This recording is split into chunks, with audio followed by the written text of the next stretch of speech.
3 दिवसीय नाट्य महोत्सवात नाट्य सभागृहाच्या 1250 आसनापैकी पहिल्या दिवशी 12%, दुसऱ्या दिवशी 10% व तिसऱ्या दिवशी 4% आसने रिकामी राहिली, तर 3 दिवसात एकूण किती आसने रिकामी राहिली? आसने म्हणजे सीट किंवा खुर्च्या. तर बघा, पहिल्या दिवशी 12% म्हणजे 100 पैकी 12, तर 1250 पैकी किती आसने रिकामी राहिली हे आपल्याला काढायचं. दुसऱ्या दिवशी 10% म्हणजे 100 पैकी 10 आसने रिकामी राहिली, तर 1250 पैकी किती आसने रिकामी राहिली हे काढायचं आहे. आणि तिसऱ्या दिवशी 100 पैकी 4% म्हणजे 100 पैकी 4 आसने रिकामी राहिली, तर 1250 पैकी किती आसने रिकामी राहिली हे आपल्याला काढायचं आहे. तिरकस गुणाकार करूया.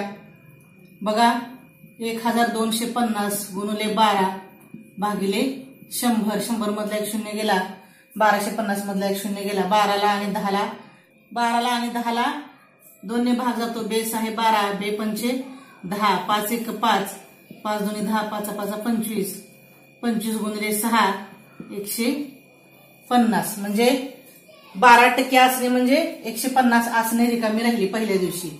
दुसऱ्या दिवशी 10%, 100 पैकी 10 तर 1250 पैकी किती? तिरकस गुणाकार करूया. 1250 गुणिले 10 भागिले 100. 100 मधला एक शून्य गेला, 10 मधला एक शून्य गेला, परत इथे 10 मधला एक शून्य गेला आणि 1250 मधला एक शून्य गेला. खाली राहिले 125. आता तिसऱ्या दिवशी 4% आसने रिकामी राहिली. 100 पैकी 4 तर 1250 पैकी किती? तिरकस गुणाकार करूया. 1250 गुणिले 4 भागिले 100. बघा, 1250 मधला एक शून्य गेला आणि 100 मधला एक शून्य गेला. आता 4ला आणि 10ला 2 ने भाग जातो. बे पंचे 10, बे 2 4, 5 1 5, 5 2 10, 5 5 25. खाली राहिले 25 गुणिले 2 म्हणजेच 25 2 50. म्हणजे आपल्याला आता हे तिन्हीची बेरीज करायची आहे.